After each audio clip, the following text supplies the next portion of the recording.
1, 2, 3, 4, 5, 6 days away from the NFL kickoff. This is my tight end rankings for week 1. It's going to be 1 through 20 on this one, not 1 through 30 like my previous videos, because tight end deep dive value is, you're going to see them all on the waiver wire anyways. But if you guys like the content, as always, scroll down, like, and subscribe. It's greatly appreciated. Any comments you have, drop them in there as well. And let's dive into it, guys. At number 1, it is plain and simple. It is the GOAT till you dethrone the GOAT. Travis Kelce, not many wide receiver weapons. He's still going to put up wide receiver 1 numbers as a tight end. And the positional value for him to take him in round 1 is so much better than every other tight end. It's crazy. I'm even okay with you taking him as number 4 in your draft. At number 2 is going to be Mark Andrews, who I feel like could push Travis Kelce for number 1 this season with Todd Monken added to the Ravens. Their pace of offense will be flying. Lamar Jackson is supposed to not run as much, but we'll see how that happens in game time action when the adrenaline's pumping. I don't know how that's going to go. I still think he runs a little bit, but I like Mark Andrews so much this season. At number 3 is Iowa U, TJ Hawkinson. I'm a lot higher on TJ Hawkinson than others, basically because Adam Thielen ran the second most routes in the NFL, and there's 227 vacated targets in Minnesota, and everyone thinks that's going to go to Jordan Addison. I actually think that's a bigger bump for TJ Hawkinson than other people do, so I like TJ Hawkinson as number 3 this season.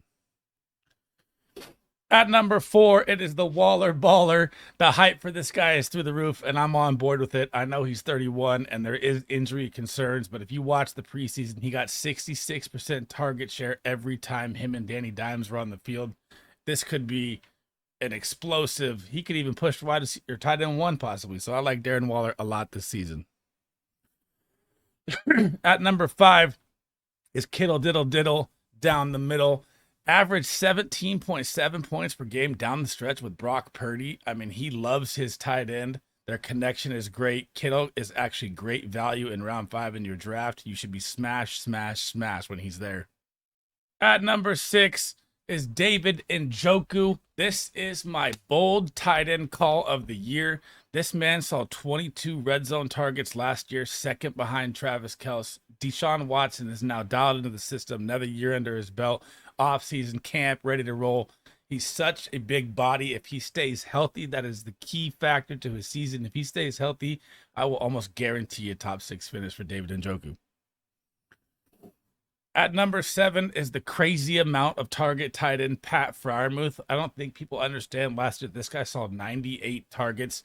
Now, I know that they drafted Washington and he'll be the big body red zone guy. I don't know if I fully buy that. I love Pat Freiermuth at his ADP value right now in drafts.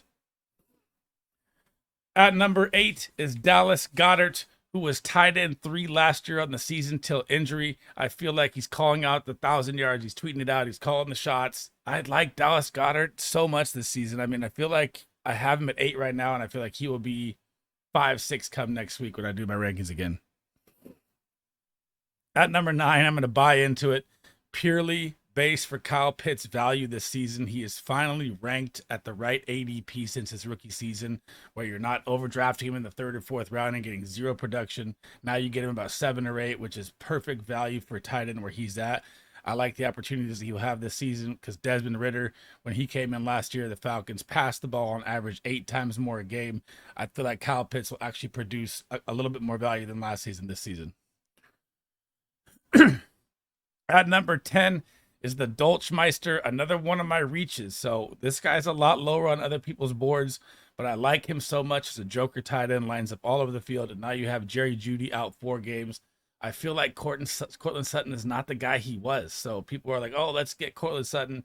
Courtland Sutton will be a nice daily play. And if you play daily fantasy like the first 4 weeks, I'm not sold that he's going to be a target monster. I like the joker aspect of Greg Dulcich way more than I like, other tight ends that are just flat out. At number 11 is one of my huge tight end regression candidates, and that is Evan Ingram. And here's why. So last season, he was tight end 15 overall from weeks 1 to 15. So he had week 17, 18, 19, or was it week 15, 16, 17, where he blew up for 30 points, 20 points, and moved him into tight end 5. You can't predict that to be like your value that you look at when you're drafting a tight end. Like, oh, he blew up for 3 weeks and put him tight end 5. He really wasn't a good tight end all year. And now you add Calvin Ridley. There's more volume going around. I would like Evan Ingram if he was in around 9 or 10, not around 6 or 7 where he's at. At number 12 is Dalton Schultz, one of my favorite values in round 9 or 10 in your draft. This guy gets a $9 million contract. He's being paid like running backs, like a high-end running back. You don't think they're going to use him? So they're going to be rookie quarterbacks target the tight end more. They're going to be down in 90% of the games. So the passing volume is going to be higher. I know that Stroud will have his struggles coming in as a rookie, but he's going to use his security blanket more often than not. I actually like Dalton Schultz value a lot in this draft.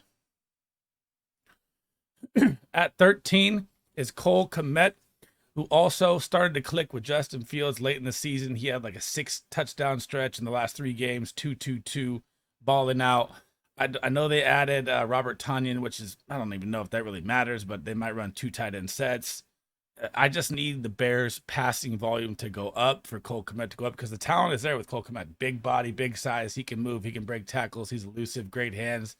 They just got to be a little more for me to move him up. So right now I like him at 13. At 14 is Chig Okonkwo, who was one of my breakout tight ends that I was tweeting about the whole time until they signed D-Hop. I don't know how much volume they'll really have. I know that Treylon Burks has his MCL, probably going to miss like 1, 2, 3 weeks. We don't know yet. Chig is still going to be maybe a serviceable guy, like 6, 7 points. He's going to be so touchdown dependent. I don't really know if I can move him any higher than 14 where he's at. At 15, Tyler Higbee. This guy's volume just shot through the roof. You should be drafting this guy higher than everybody on the board right now. Cooper Kupp's injury. I don't even know if Cooper Kupp I'd even draft this season with how old he is and everything happening. Tyler Higbee is going to see so much volume. You should be drafting him before everyone. Like, forget round 9 or 10. Get him in 8. Get him in 7. I mean, he's going to be worth it. He's going to produce. He's going to be their main target for like the first 4 weeks of the season. At number 16 is going to be the Utah rookie specimen that the Bills drafted, Dalton Kincaid. Now, this guy is literally a cheat code at tight end. He will line up in the slot. He will line up at Z-back. He will line up on the opposite slot. I mean, everywhere across the field. The hype is becoming too much for me when they're saying, oh, he's going to be the wide receiver 2 over Gabe Davis. Let's pump the brakes on that a little bit. Let me wait and see. It is really hard to roll out a rookie tight end and just let him explode. I mean, I think Kyle Pitts is the only rookie to ever get 1,000 yards. I don't think Kincaid is going to break the 1,000, but let's wait and see. I'll keep him at 16 for now. At 17 is going to be one of the best daily fantasy values you can find for week 1, and that is Hayden Hurst. He's only $3,000, I believe, right now on DraftKings. If you play that, it is absolutely my favorite tight end. Smash play. They play the Falcons, who's like 28 worst versus the tight end. But besides that, he has a rookie QB in Bryce Young. Not a lot of, it's young talent around him. You have DJ Shark, who's always hurt. Terrace Marshall's very young. They drafted Jonathan Mingo. He's young. He's going to look to the veteran more times than not. So I do think Hayden Hurst carries more value than people think, and I like him a lot at 17. At 18 is the Bengals' newly acquired tight end, Irv Smith. This guy, I feel like he's in the wrong situation. I love the Bengals offense. They're going to be high flying. But if he ever stayed healthy and if he was on a team where he was like the 1 or 2 target, I feel like his value would be through the roof. He is an athletic specimen tight end, but I have him at 18 just because there's so many better weapons that would be targeted around him than him. At 19, I recorded this video early. Not early. I made the graphics and everything early. He got placed on the IR today. He was one of my favorite sleeper tight ends. It was Jelani Woods, a big body tight end, 6'7" monster. Would have been a red zone, target for Anthony Richardson as a rookie. Of course, like I said, rookies like to target tight ends. I made a bold prediction in someone's Twitter space that he was going to get 10 plus touchdowns this year. I don't think that's going to happen anymore. But it's a wait and see on Jelani Woods because I really like his upside a lot. But now that he's hurt, he's probably going to be off the board for like the next couple weeks.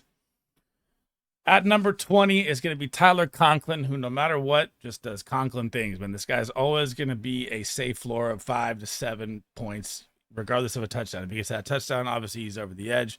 Aaron Rodgers is now there. It's going to be bullseye targets for him all day. They said he liked him a lot in camp. I probably will be moving Conklin up as the week goes on here, but I'm going to leave him at 20 for now. That is it for my top 20 tight end rankings. If you guys like the content, as always, like and subscribe. All the support is appreciated. I'm trying to bring you the best fantasy football content weekly. If you guys have any questions or comments, drop them down below. I will try and answer them. If you think there's something better or whatever it is, or trades or anything, fire them at me and I'll get back to you. Thank you guys so much. I'll catch you in the next video, man. Peace.